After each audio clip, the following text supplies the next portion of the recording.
ప్రభువును రక్షకుడైన యేసు క్రీస్తు ఘనమైన నామమున ఈ ఉదయకాలపు వేళ జూన్ 1వ తారీఖు సందర్భంగా దైవ మందిరంలో జరిగే ఈ స్తుతి ఆరాధనకు కూడి వచ్చిన మీ అందరికీ ప్రత్యేకమైన వందనాలు తెలియజేస్తున్నాను. అందరూ బాగున్నారా? ఒకసారి గట్టిగా దేవునికి స్తోత్రం చెప్దాం. హల్లెలూయా. దేవుడు తన మహా ఉచితమైన కృపలో ఈ 2026 సంవత్సరాన్ని మనకు అనుగ్రహించారు. 5 మాసాలు, జనవరి, ఫిబ్రవరి, మార్చి, ఏప్రిల్, మే, 5 మాసాలు ప్రభు తన రెక్కల చాటున మనల్ని కాపాడి సజీవులుగా దేవుడు మనల్ని ఉంచారు. గత నెల అయితే విపరీతమైనటువంటి ఎప్పుడూ లేనంత వడగాల్పులు, వేడి, చాలా ఆందోళన చెందినటువంటి నెల. కానీ దేవుని కృపను బట్టి ఎంత వేడి వాతావరణమైనా ప్రభు మనల్ని కాపాడి సజీవ రెక్కల్లో ప్రభు మన నుంచి మరొక నెల అంటే జూన్ మాసంలో మనం ప్రవేశించడానికి ఆ ప్రభు కృప చూపారు. ఈ జూన్ మాసంలో అడిగినప్పుడు చల్లటి చినుకులతో ప్రారంభించబడ్డది. నేను బండి తీసుకుని అలా బయటెట్టాను, చినుకులు మొదలెట్టాయి. తగ్గుతుంది కదా అనుకుంటే చాలా గట్టిగా ఒకసారి జడ వచ్చేసింది. పర్లేదు, గట్టిగా వస్తుంది కదా, తగ్గుతుంది అనుకుని అలా కూర్చున్నాను. వెంటనే సత్యవతి గారు ఫోన్ చేసి, అయ్యగారు ఇంకా రాలేదు అని ఫోన్ అమ్మ నేను లేచాను, రెడీ అయ్యాను, బండి ఎట్టుకు చూస్తున్నాను వర్షం వస్తుందని చెప్పడం జరిగింది. దేవుని కృపను బట్టి ఈ మాసం అంతా దేవుడు మనల్ని తన రెక్కల చాటున కాపాడి కుడియడములు దేవుడే మనకు తోడయుండి మనకు క్షేమమును భద్రతను ఆ ప్రభువు అనుగ్రహించి ఆయన కృపతో మనలను నింపునుగాక. హల్లెలూయా. మనందరి ఆశ, అభిలాష ఏమై ఉండాల? మన కేవలం లోక సంబంధమైన ఆశతో మనుషుడు పరుగులెడుతున్నాడు. లోక సంబంధమైనటువంటి ఆశ మనుషుని యొక్క జీవితంలో సంతోషాన్ని ఇవ్వలేదు. ఒక వ్యక్తి తన భార్య బిడ్డలను తీసుకుని నదీ ప్రవాహక ప్రాంతానికి వెళ్ళాడట. వెళ్ళగానే నదిలో ఒక పెద్ద పెద్ద చెట్లు కొట్టుకుని వస్తున్నాయట. ఆ భార్య భర్త అనుకున్నారట, ఆ వచ్చే పెద్ద చెట్టు కనుక మనం తీసుకోగలిగితే మనకు చాలా సమృద్ధి కలుగుతుందని ఆ దూరం నుంచి ఆ చెట్టు వచ్చే కొలది దాని కొరకే కనిపెట్టి చూస్తూ ఉన్నారట. భార్య, పిల్లలు ఉన్నారు అక్కడ. భర్త చాలా సంతోషంగా ఎలాగైనా సరే ఆ చెట్టును నేను సొంతం చేసుకోవాలా, తెచ్చుకోవాలని చెప్పి ఆశతో ఎదురు చూస్తున్నాడట. ఈ లోపల అది దగ్గరికి వచ్చింది. గబుక్కి నదిలో దూకి ఆ చెట్టుని పట్టుకున్నాడట. ఇంకా పట్టుకున్న దగ్గర నుంచి భార్య, పిల్లలు, అమ్మ చెట్టు దొరికిందని, ఆయా ఒడ్డుకి తెచ్చేయండి, ఒడ్డుకి గంటికి రండి, ఒడ్డుకి గంటికి రండి అని కేకలాడుతున్నారట. ఒడ్డుకి రావాలని అనుకుంటున్నాను కానీ ఇది నన్ను ఒడ్డుకు రానవట్లేదు అంటున్నాడట. ఇదేంటి, ఒడ్డుకి రావాలనుకుంటున్నాను కానీ ఇది నన్ను ఒడ్డుకి రానవట్లేదని చాలా కేకలు పెడుతున్నాడట. ఇంతకీ అది చెట్టు కాదు, నల్లటి ఎలుగుబంటట. అది దొంగలాగా అది వస్తుంది కానీ ఒక్కసారిగా మనల్ని పట్టుకుని ఆయన్ని నీటిలోకి ముంచి అదేమో ఈడి మీద నిలబడ్డదట. చాలా ఆందోళన చెందారు ఇంటికి పిల్లలు, భార్య. ఎదురుగుండగానే ఆ వ్యక్తి కేకలు పెడుతున్నాడు. సహచరులు అందరూ, రే ఒడ్డుకి రారా, ఒడ్డుకి రారా, ఒడ్డుకి గంటికి రా, ఒడ్డుకి గంటికి రా, లేకపోతే అది నిన్ను తోసేస్తుంటే వదిలేదాన్ని అని కేకలు పెడుతున్నారట.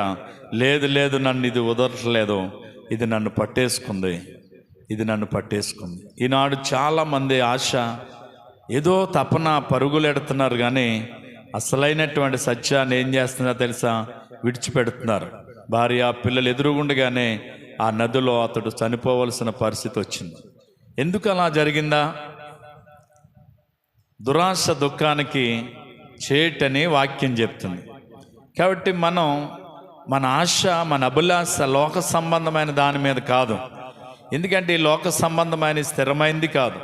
ఈ లోక సంబంధమైనటువంటి ప్రేమ స్థిరమైంది కాదు, ఆశ స్థిరమైంది కాదు, అంతస్తు స్థిరమైంది కాదు, ఐశ్వర్యం స్థిరం కాదు. ఇవన్నీ తాత్కాలికమైనటువంటి ప్రయాస. ఇవన్నీ విడిచిపెట్టవలసిన వారుగా ఉన్నాం.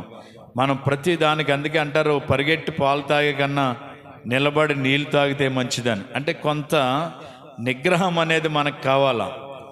మరి కానీ ఈనాడు లోకము ఆశ, దాని అందల ఆశలంట గతించిపోతాయంట, కానీ దేవుని చిత్తమును జరిగించేవాడు ఒక్కడే నిరంతరము నిలుస్తాడట. దేవునికి స్తోత్రం చెప్దాం.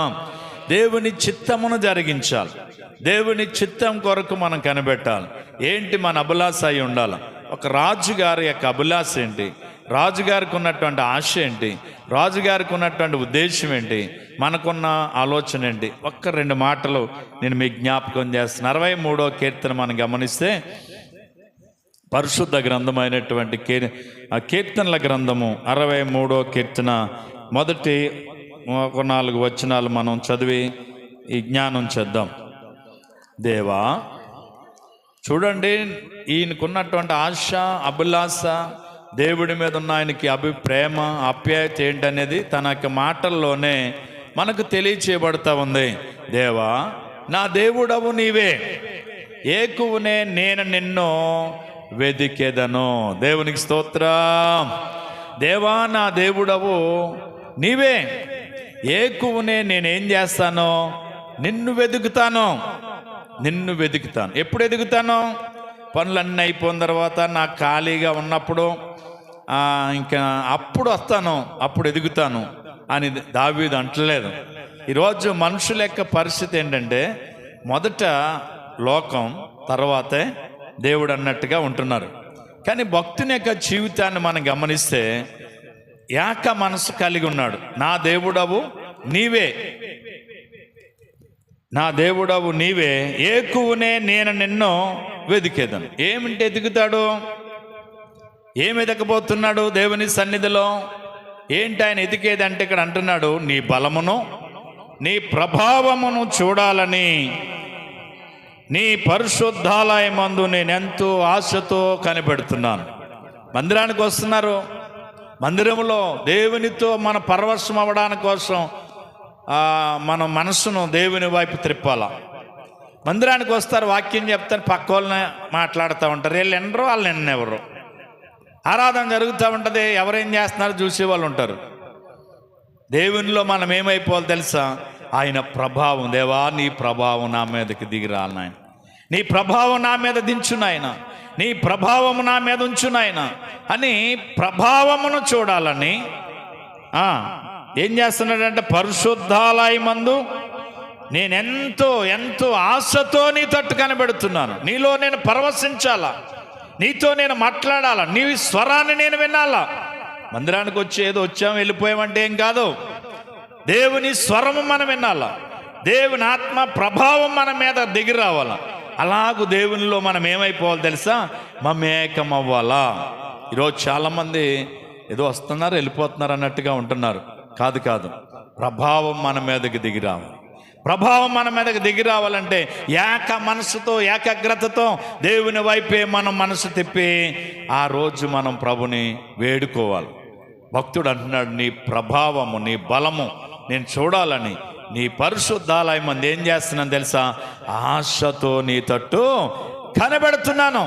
కారణం ఏంటి తెలుసా? నీవే నా దేవుడవు, నీవే నా దేవుడవు, నీవే నా దేవుడు. చూడండి, 118వ కీర్తన 28వ వచనం ఒకసారి చూస్తే, 118వ కీర్తన 28వ వచనం, నీవు నా దేవుడవు, నీకు నేనేం చెల్లిస్తున్నాను? కృతజ్ఞతాస్తుతులు చెల్లించుచున్నాను. ఎవరో కాబట్టి నీవు నా దేవుడవు. ఈరోజు మనం ఎందుకు పొద్దుటే నిద్రపోకుండా లేచి ఆరాధనకి రావాల్సి వస్తుంది? ఆయనకు కృతజ్ఞతాస్తుతులు మనం చెల్లించుకోవాలా. ఒక రోజు కాదు, 2 రోజులు కాదు, నెలంతా దేవుడు ఆయనకు ఉచితమైన కృపలో మనలను కాపాడారు. ఆయన ఎంతోమంది యాక్సిడెంట్లకు గురయ్యారు, ఎంతోమంది సమస్యలకు గురయ్యారు, ఎంతోమంది చనిపోయిన వాళ్ళు నాకు తెలుసు. కానీ రోజు మనం క్షేమంగా ఉన్నాం, సజీవులుగా ఉన్నాం. ఎవరి కృపో తెలుసా? దేవుని కృప. కాబట్టి మనం మనసారా ఆయనకి ఏం చెల్లించాలట? కృతజ్ఞత స్తుతులు మనము చెల్లించాలి. ఆయన అంటున్నాడు, నీవే నా దేవుడవు, నీకు నేనేం చెల్లిస్తున్నాను? కృతజ్ఞతాస్తుతులు చెల్లించుచున్నాను. కాబట్టి అందుకోసమే ఈ ఉదయకాలపు స్తుతి ఆరాధన. ఎందుకోసమో తెలుసా? దేవుడు మనల్ని కాపాడినందుకు, దేవుడు మనల్ని సజీవులుగా ఉంచినందుకు, దేవుని సన్నిధానంలో మనసారా ఆయన స్తుతించడానికి ఈ స్తుతి ఆరాధన. మరొక మాట చూడండి, యెషయా గ్రంథం 26వ అధ్యాయం 9వ వచనం మనం చూస్తే, 26వ అధ్యాయం 9వ వచనం, రాత్రివేళ నా ప్రాణము నిన్ను ఆశించుచున్నదే, నాలోనున్న ఆత్మ ఆసక్తితో నిన్ను ఆశ్రయించుచున్నదే. నీ తీర్పులు లోకమునకు రాగా లోక నివాసులు నీతిని నేర్చుకొందురు. రాత్రివేళ నా ప్రాణం నిన్ను ఆశించుచున్నదే, నాలోనున్న ఆత్మ ఆసక్తితో నిన్ను ఆశ్రయిస్తుంది. ఎలాగా? రాత్రి వేళ ఆయన ప్రాణం అంట దేవుణ్ణి ఆశిస్తుందట. ఆయన ఆత్మ ఆసక్తితో ఆయన్ని ఆశ్రయిస్తుందట. కాబట్టి ఆలోచన చేస్తే ఆయనలో ఆనందం, ఆయనలోనే సంతోషం. ఇది కేవలము ఆయన మీదే మనం ఏమవ్వాలి తెలుసా? ఆధారపడవలసిన వారం ఆయన. ఇంకా మనం కిందకు వచ్చేటప్పటికి రాయబడ్డది ఏంటంటే, నా ప్రాణము నీ కొరకు తృష్ణగొనుచున్నది, నీ మీద ఆశ చేత నిన్ను చూడాలని నా శరీరము కృషించుచున్నదే, నీ కృప జీవము కంటే ఉత్తమము. దేవునికి స్తోత్రం చెప్దాం. ప్రతిరోజు ప్రభు సన్నిధిలో మనం చేయవలసిన ప్రార్థన ఏంటి తెలుసా? ప్రభువా, నీ కృప నుంచి నన్ను దూరం చేయకు నాయన. నీ కృపను మా నుండి దూరం చేయొద్దు ప్రభువా. నీ కృపలో మమ్మల్ని నడిపించు నాయన. నీ కృప చేత మమ్మల్ని ఆవరించు తండ్రి. నీ కృప దూరం చేసేవంటే నేను చేయలేను ప్రభా అని ప్రతిరోజు నీ కృపను నా కుటుంబం నుండి కానీ నన్ను నుండి కానీ దూరం చేయొద్దు ప్రభా. నీ కృపలో మమ్మల్ని కాపాడండి, నీ కృపలో నడిపించండి ప్రభా అని ప్రతిరోజు ప్రార్థన మనం చేస్తుండాలి. ఎందుకో తెలుసా? ఆయన కృప ఉత్తమము, మంచిది. యోబు చుట్టూ కృప తొలగ్గానే ఏమైపోడు యోబు? ఆస్తి పోయింది, బిడ్డలు పోయారు, మొత్తం నాశనం అయిపోయింది. శరీరం కుళ్ళిపోయింది. చివరికి గోక్కోవడానికి కూడా గోరులు లేని పరిస్థితి అయిపోయి బూడిదలో కూర్చుని బాధపడ్డాడు. ఎందువల్లంటే కృప ఏమైంది? తొలగిపోయింది. అందుకని మన చుట్టూ దేవుని కృప ఏమవ్వకూడదు తెలుసా? తొలగడానికి వీరలేదు. ఆయన కృప తొలగకుండా ఉండాలంటే కేవలం ఆయన కృప కొరకే మనం ఏం చేయాలి తెలుసా? కనిపెట్టువారుగా ఉండాలి. కిందకు వచ్చేటప్పటికి, నా పెదవులు నిన్ను స్తుతించును, నా మంచం మీద నిన్ను జ్ఞాపకం చేసుకుని రాత్రి జాముల యందు నిన్ను జ్ఞానించినప్పుడు క్రొవ్వు మెదడు దొరుకునట్లుగా నా ప్రాణము తృప్తి పొందుచున్నదే. దేవునికి స్తోత్రం. రాత్రి జాములందంట ఏం చేస్తున్నాడు తెలుసా? నిన్ను జ్ఞానం చేస్తున్నాను, నా మంచం మీద నిన్ను జ్ఞాపకం చేసుకున్నాను. పండుకున్నా, కూర్చున్నా, లేచినా ఇంకా సర్వం ఎవరో తెలిసి ఆయనకి దేవుడే. ఇంకొకరు ఎవరికి చోటు ఆయనలో లేదు. ఒకసారి ఆలోచన చేయండి. మన మంచం మీద పడుకున్నప్పుడు, ప్రభువా ఈరోజు ఇలాగా ఈ మంచం మీద పడుకోగలిగానంటే ఇది నీ కృప తండ్రి, నువ్వెంతగా నన్ను కాపాడావు, నీకు స్తోత్రాలని అనగలుగుతున్నావా? పండుకునైనా ప్రభుని స్తుతించగలుగుతున్నావా? మంచం మీదంట పండుకొని దేవుని జ్ఞానం చేస్తున్నప్పుడంట ఆయన కొవ్వు మెదడ దొరుకున్నట్లుగా ప్రాణము తృప్తి అవుతుందట. అంటే వాక్యము మనల్ని ఏం చేస్తుంది తెలుసా? తృప్తిపరుస్తుంది. వాక్యం మనల్ని బలపరుస్తుంది. వాక్యం మనల్ని స్థిరపరుస్తుంది. వాక్యానికి మన హృదయంలో ఏముండాలి తెలుసా? చోటు ఉండాలి. దేవునికి స్తోత్రం. రాత్రి జాములందు ఏకువ జామున ఎవరిని ఆరాధిస్తున్నాడు, ఎవరిని స్తుతిస్తున్నాడు, ఎవరిని వెతుకుతున్నాడంటే దేవుణ్ణే. అంటే పొద్దుటే లేచినప్పుడు దేవుడే, పండుకున్నప్పుడు దేవుడే. ఇంకొక విధంగా ఆయనకి వేరొక ఆటి మీద మనసు లేదు, వేరొక ఆటికి ఏమి లేదు తెలుసా? చోటు లేదు. ఇలాగ ఎంతకాలం అలాగా కేవలం దేవుడు దేవుడు దేవుడు అంటే ఎంతకాలం? అంటే కింద వచ్చునికి వచ్చేటికి అంటున్నాడు 6వ వచనంలో, కాగా నా జీవిత కాలమంతయు నేను ఇలాగనే నిన్ను స్తుతిస్తాను. దేవునికి స్తోత్రం. నా జీవిత కాలం అంతయు, నేను బ్రతుకున్నంత కాలం, నేను జీవించినంత కాలం నిన్ను ఇలాగే నేను స్తుతిస్తాను. ఓ వారం ఒక ఆరాధన మంది, ఒక ఆదివారం అనగానే తొందర ఉంటుంది, ఒక ఆదివారం వచ్చేటప్పటికి నిర్లక్ష్యం అయిపోద్ది, ఒక శుక్రవారం అనేటప్పటికి ఆసక్తి ఉంటుంది, ఒక శుక్రవారం అనేటప్పటికి నిద్రకు ప్రాధాన్యత ఇస్తాం. ఒక వారంలో ఒకలాగన మారిపోతూ ఉంటాం మనం. కానీ దావీదు యొక్క ఆశ, ఆలోచన, ఆయన యొక్క మరి ఆరాధన ఎలాంటిదో తెలుసా? నా జీవిత కాలం అంతా ఒకే నిర్ణయం, ఒకే పట్టుదల, ఒకే ప్రార్థన, ఒకే జ్ఞానం, అంతా ఎక్కడ మార్పు లేకుండా తన జీవితకాలం అంతయు నేను ఇలాగునే నిన్ను స్తుతించెదను, నీ నామమును బట్టి నా చేతులెత్తెదను, నీవు నాకు సహాయకుడివై ఉంటివి. ఇది నా జీవితకాలం అంతా. మనం ప్రభు దగ్గర ఒక నిర్ణయాన్ని చేసుకున్నప్పుడు, ఒక అడంబడిక చేసుకున్నప్పుడు, ఒక నిబంధన మనం చేసుకోవాలి. ఆ నిబంధన బ్రతికినంతకాలం మనం కాపాడుకోవాలి. కష్టంలో ఒక నిబంధన చేసుకుని కష్టం తీరగానే నిబంధన మార్చిపోయేలాగా ఉండకూడదు. దావీదు యొక్క జీవితాన్ని మనం గమనించండి. ఏదో మనలాంటి అతి సామాన్యమైనటువంటి వ్యక్తి కాదు. దేవుని కృప చేత ఒక రాజ్యానికి రాజు. అతని ఆశ ఏంటి? ఏకువనే లేచి దేవుణ్ణి వెతకాలని ఆశ. రాత్రి జాములందు పండుకున్నప్పుడు ఆయనను జ్ఞానించాలని ఆశ. ఆ జ్ఞానంలో తృప్తి ఆయనకి దొరుకుతుందట. క్రొవ్వు మెదడు. మీరు ఆ ఏట మాసం కొనుక్కునే కాడికి వెళ్ళి తలకాయ మాసం మాకు కావాలని అంటే అప్పుడు అడుగుతారు, ఏమంటే మెదడు ఉందా అని. అంటే అందులో మెదడు లేకపోతే నాకు వద్దంటాడు ఒక్కొక్కడు. ఎందుకో తెలుసా? ఆ మెదడే ఆ మాంసానికి ఏమిస్తుంది? రుచినిస్తుంది. అందుకని కొవ్వు మెదడు అనేది చాలా విలువగా ఎంచుతారు. దాన్ని కంపల్సరీగా కొని తెచ్చుకుంటారు. అంటే కొవ్వు మెదడు ఎంత తృప్తిగా ఉంటుంది తిన్నప్పుడు, ఎంత రుచికరంగా ఉంటుందో.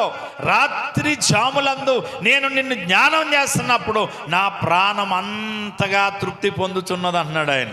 దేవునికి స్తోత్రం చెప్దాం. కాబట్టి ఎంతకాలం ఇలాగా?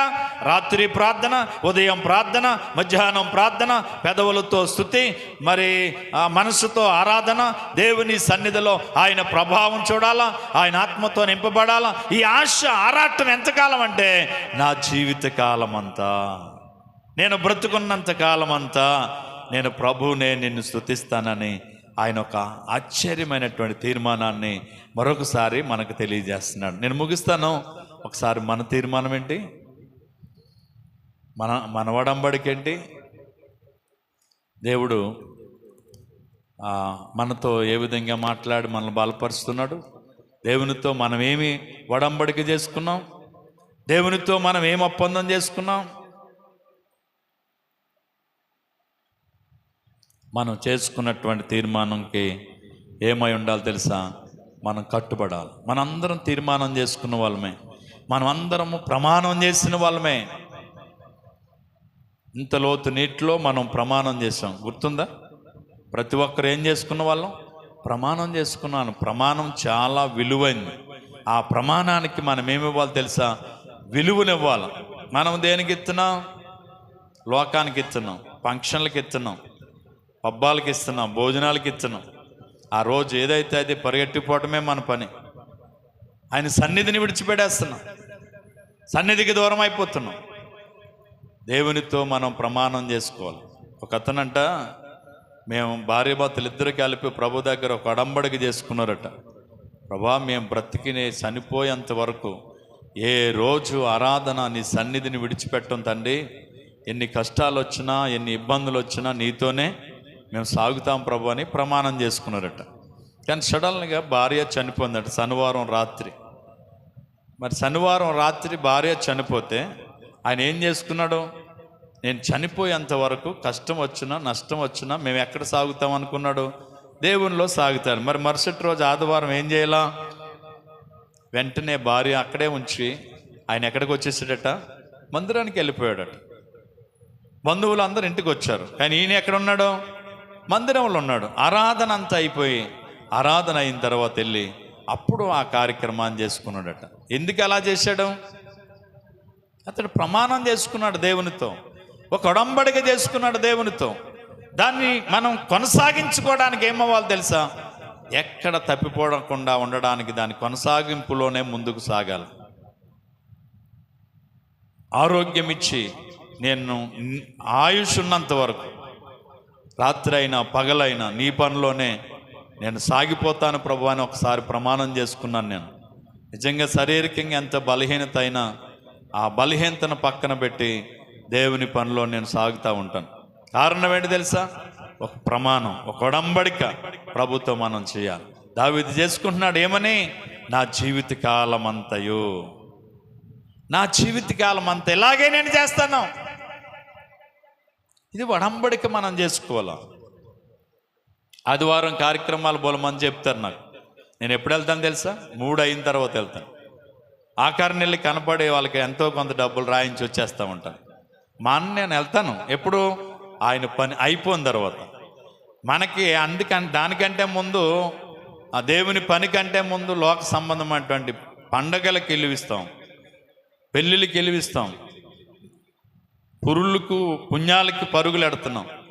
మొదట ఆయన నీతిని రాజ్యమును వెతకాలట, ఆ తర్వాత అన్నీ. కాబట్టి దావీదు వల్లే ఒక ప్రమాణానికి కట్టుబడి మన నీతి న్యాయములను కలిగి సత్యమును ఎమ్మడిస్తూ నిరీక్షణతో ముందుకు సాగిపోద్దాం.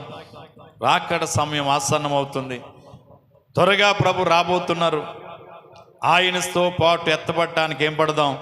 సిద్ధపడదాం. అట్టి కృపదేవుడు మనందరికి ఇచ్చునుగాక. ప్రార్థన చేద్దాం. ప్రేమ నమ్మకం కలిగిన మా తండ్రి, నీ ఘనమైన ఉన్నతమైన నామానికి వందనాలు. ఇంతవరకు నీ పాద సన్నిధిలో ఈ స్తుతి ఆరాధనలో మేము పాల్గొనడానికి మీరు చూపిన కృపకై వందనాలు.